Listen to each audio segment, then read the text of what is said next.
So the first part of any project, you're given a project and we're going through the initiating phase. The first thing we need to do is ensure that we clarify the specifications that have been given to us and start to really flesh that out. What we want to do in the initiating phase is we want to be able to put some structure to whatever it is that we've been given to do.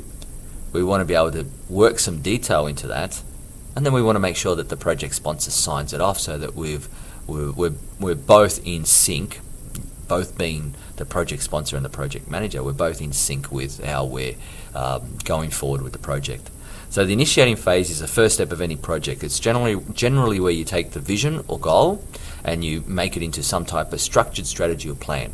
Tony, I want you to manage this particular project. I want to have a social day. I want it to be in September. I want it to be for staff and their families. I want it to be outdoors. I want it to be a fun theme day. So I want it to be very family friendly focused. And I go, okay, fair enough. I need to now take that and I need to break that down into detail to work out exactly what does that mean. What kind of work does that entail? So from there, I set up a project proposal, which is fundamentally based on a scope. Now, a scope is the, if I can use an analogy, if we're working in a field, you've been given the job to dig out a dam within a field, and you take your little bobcat or earth mover out there to build this dam. One of the very first things that you will do is that you will set up a perimeter fence, and the perimeter fence defines what is outside of the job that you're doing and what is inside the job you're doing. So with that perimeter, you say everything within the perimeter of this fence is my territory. This is what I'm responsible for. So you're responsible for the safety, you're responsible for the equipment, you're responsible for everything within that fence. Everything outside of that fence, none of my concern. A project scope is the same concept. When we're scoping a project, we're defining where the perimeter fence sits. So we articulate what is within the scope, what's everything that I'm responsible for as a project manager in this project, what's outside of that scope, what's everything that's outside of that fence and outside of my responsibility. So as part of that, it's about determining what are we going to do, how are we going to do it, what are some of the key achievements that we're going to be able to demonstrate, what costs will be incurred as part of this project, what finance will we or what revenue will we generate. So they're the type of things that we do when we scope out a project. So project scope proposals, feasibility studies, or cost-benefit analysis. And cost-benefit analysis is really just a two-table ledger. On one side of the table, you put down all the costs. On the other side of the table, you do all the benefits. And in most cases, we quantify that. We put dollars on that, so like revenue or income. And then we balance them both out. Now, important to note, when you do a cost-benefit analysis, the figures that you put in on your cost have to be over the same period of time. So if we're doing a cost-benefit analysis for purchasing a piece of equipment, and we're going to work out what the consumables is going to be on that piece of equipment, or what the electricity is going to be for that piece of equipment, or what the maintenance costs will be for that piece of equipment, we do that over one particular period of time. So we might say, for example, 1 year. This is going to be the cost of consumables for the year, cost of maintenance for the year, the cost of borrowing the money in interest rate for that year, the cost of staff to man that machine for a year. It's all under the same time frame of a year. And then when we work out the benefit, the revenue, so what income are we going to make from this piece of equipment that we just purchased, we work that out over exactly the same period, 1 year.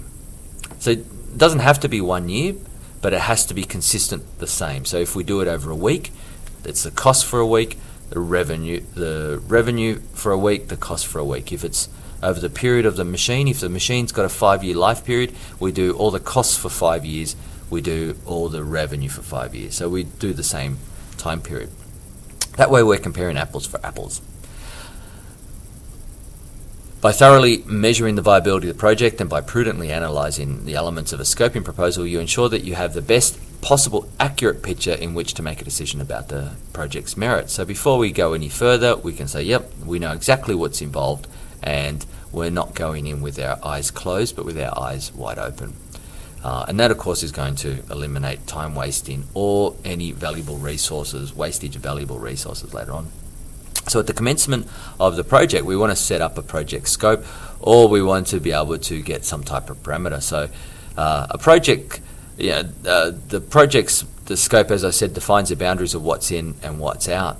It will define the goals, the objectives, the budget, the timelines, and any other criteria that is set out by the stakeholders. So, for example, I said before, it's got to be family fun. It's got to be in September. It's got to, you've got to have marquees, and you've got to have, a jumping castle. If they tell you that, that's got to be taken into account.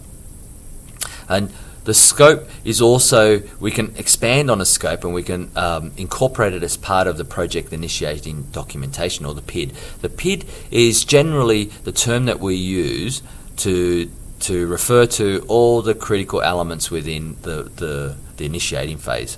So the scope, the feasibility studies, all those type of things. It collates all the information required to start up or initiate a project, and it becomes a reference point. And I stress this, and I can't stress it sufficiently.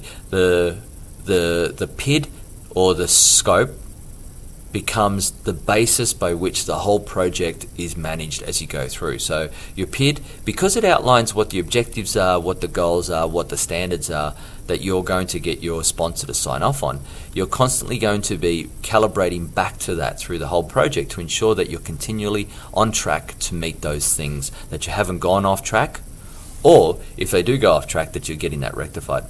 So the typical things that you'll find on a project initiating documentation are things like a description of the background, description of the project's objectives, the scope, business cases, what deliverables are going to be met, what assumptions and constraints. It'll outline the methodology that the project approach will take. It will talk about key phases and stages, milestones and dates. It'll identify main stakeholders, and it'll talk about how you're going to report or communicate with those people. It'll talk about what control mechanisms are in place, so you'll know when things are in control and out of control, and it'll have a risk assessment strategy to it. And of course, it'll have a sign off for your sponsor, so that way you get an agreement to go forward. Now, in the resources, there'll be a copy of a sample of a PID, and the particular sample that I've just picked is the Student Services Division project initiation documentation for the global student working internationally. And this is an example. You can look through this document and see of a typical example of a PID, and this is a pretty good one. And what you'll find as you look through that, you'll see that some of these common headings, the headings it's not just one that says, okay, this is the only way that it's done. You can adjust it as it's required for your project. But the most common ones are these ones that we'll go through. The project name. It's important because you might have multiple projects. It's important that you pick a name for your project that identifies it and separates it from all the other projects that are going on. And then that you describe a bit of what's going on in terms of the project. And that's really, why are you doing this? How's it come about? So if your project is about changing the staff uniform, you've been given the job of updating the uniforms for the staff. Your description or the project background might be to talk about the context of how that's occurring. So, as part of a revamp of the branding of the organisation, it's been decided by the executive team that a staff uniform revamp will also be part of that. And the staff uniform will be changed, and the new uniform or a new look will be launched on this particular date. So that type of thing. And once you've described the background, then you can start to build some objectives, some goals, and objectives have to be measurable. They have to be quantifiable, have some type of metric dimension to it, so you can tell if you've achieved it or if you have not achieved it, and it needs to be realistic. So what's the specific outcomes that will be achieved? How will you measure these outcomes? Projects should have goals and objectives that are translated into measurable outcomes so that they can be monitored and examined. So if it is a uniform, the specific outcome was that by the 1st of the 1st 2020, all staff will be in a new team look or in a new uniform. All old uniforms will be removed. Policies and procedures around uniform usage will be developed, and that might be it. So that might be your key 3 objectives. But in writing those objectives, I need to make sure that I have that they are objective, in that a third party could look at it and say, yep, that has been done or has not been done. It has that metric element to it, so it's measurable, not so that we go, okay, I think we'd get there. No, it's got to be written in a way that it's specific enough that someone else can tell whether it's been achieved or not. And from that objective, we now develop the scope. And the scope is a statement that talks about what is defined within this, and you can also include into your scope what is not defined by this. So as part of this, part of this project, we will make a decision about what the uniform will be. We will source a supplier, which will be local. We will fit out all staff. We will issue X amount of pieces per staff. We will collect all old uniforms, and we'll be ready to launch by this particular date. And that might be a statement that covers within your scope. Now, scope can describe 2 elements. It can have a project scope, or it can be a product scope. So the project scope describes the activities that need to be completed, just as I described it then. Or it can be a product scope, which is about the characteristics of the product or service. In this case, it can be characteristics about the uniform. So if I was to expand on that one I said before, to include product scope, I would say by the 1st of the 1st, we're going to select a uniform that is consistent with the colours of the new branding, that will have a site logo on it, that and then go on to the project scope stuff. So you can incorporate within your scope statement a product scope if you're delivering on a product or a service, and also a project scope, which describes the activities that need to be done. Within a PID, you also see a business case or a financial argument that says, this is what it's going to cost, this is what we're going to make. You'll also see project deliverables, which are the tangible things, the physical outputs that the project will deliver. This project will deliver this physical output, this physical output, and this physical output. And then generally speaking, they will be tangible, and they will be assigned by metric. So a deliverable might be that the uniforms will be ordered by this particular date. So we've got a metric of the time. It will be ordered, so we can then control that. For example, you could look at an order, a receipt, and see that it has been done. So something like that is a deliverable statement. Once we've identified the deliverables, we then need to start thinking about what assumptions we make and what possible constraints are on the flip side of that. So typical assumptions are things such as, in the case I was talking about with the uniform, I'm assuming that all staff will embrace the new uniform. I'm assuming all staff will be available for measuring. I'm assuming all staff will be able to give back their old uniforms. Possible constraints: staff are resistant to the uniforms, will not provide their correct measuring details, will not be able to provide back their old uniform, and the old uniforms will still be in circulation. So, as part of your scope and your PID, you want to be starting to think about assumptions that you're making and possible constraints, because that will feed into your risk management later on. What are the stages that your project's going to go through, or the methodology that you're taking? And that's really just talking about the initiating, the planning, the scheduling, or organising, the controlling, and then the closing stages. What are the milestones? What are the major milestones that that you're going to achieve. And the example that I like to use with milestones is, okay, if we're setting out a map, say from Sydney, we're driving from Melbourne to Sydney, and we're going to map that out. We will have particular milestones that will let us know that we're on track.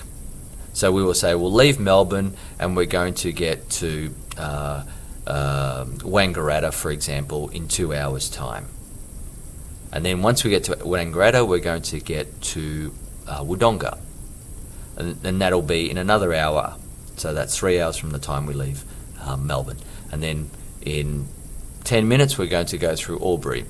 So a milestone will then, at the end, have like a roadmap of key markers that need to be hit to get to the successful end of the project. What resources will we require? And resources will come both in human resources, people, and skills, and external, as things such as external, internal consultants, but also can be physical resources. Instead of human resources, physical resources such as equipment, machines, money can come under physical resources as well. We then identify who are the stakeholders and how are we going to keep these stakeholders in the loop, and that's the reporting communication strategy. And as part of that communication and reporting strategy, you'll think about which stakeholders or have a greater impact on the project need to be kept in the loop more, which ones don't have such a great impact, and perhaps you might just need to keep informed every now and again. A nice way of doing that is through a communication matrix where you have list down all your stakeholders on the first column, and then on the subsequent columns you list down all the possible communication strategies. So it might be, for example, a newsletter or a regular email or a daily toolbox meeting, and then you tick the corresponding communication strategy with the stakeholder. So you end up having a matrix that identifies which particular stakeholders will be involved in which particular communication strategies. If you can just Google communication strategy matrix or something like that through any of the search engines, and you'll see plenty of examples of those. But they're a good, nice tool for. They're a nice and easy to use tool for setting up a communication strategy for a project. Also, in your PID, you want to start thinking about how you're going to monitor the projects. What systems will I be using to ensure that we're on track? Will we be using regular updates and meetings? Will we be using particular data? Do I need any particular reports to be able to get the data that I need to tell whether we're on track or we're making any variation from track? So think about that at this particular point as well. What monitoring and control mechanisms will I have in place? And then what risks do I foresee? And at this stage, when you think about risks, I'd just like you to think about what are things that can go wrong, how seriously do I take these risks, and then what am I going to do to deal with that? So for example, if it's about the uniform, one of the potential risks is that the supplier may be late or not supply. How seriously do I take that? Well, this is a supplier that we've used previously. They've got a really good reputation. So I think, medium risk, because if it does happen, it's probably going to be pretty disastrous for us. So how can we manage the risk? Well, we've got to make sure that maybe we should ask for delivery date to be maybe a couple of weeks or a month before launch date, or maybe we need to put something in, or we need to put something in the contract that has penalty measures if they are late. So we start to think about those dimensions, and then finally, once we've got all that, we can ask our sponsor to sign it off.